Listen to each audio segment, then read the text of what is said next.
রোজাদারকে ইফতার করানো।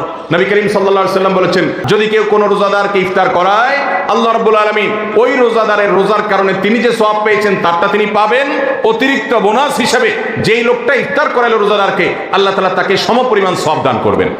ভাইরা আমার, আমরা রমজান মাসে কেউ চাইলেও 30টার বেশি রোজা রাখতে পারবো?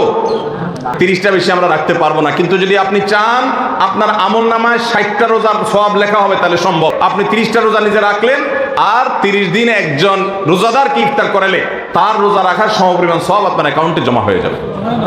তাহলে আমরা রোজাদারকে ইফতার করাবো তো ইনশাআল্লাহ। আপনার আশেপাশে বহু গরিব মানুষ আছে, দ্রব্যমূল্যের ঊর্ধ্বগতির এই বাজারে আপনি সারা মাসের ইফতার তার বাসা কিনে পাঠিয়ে দেন। আপনি প্রতিদিন একটু ইফতার একটু প্লেটে করে পাঠিয়ে দেন।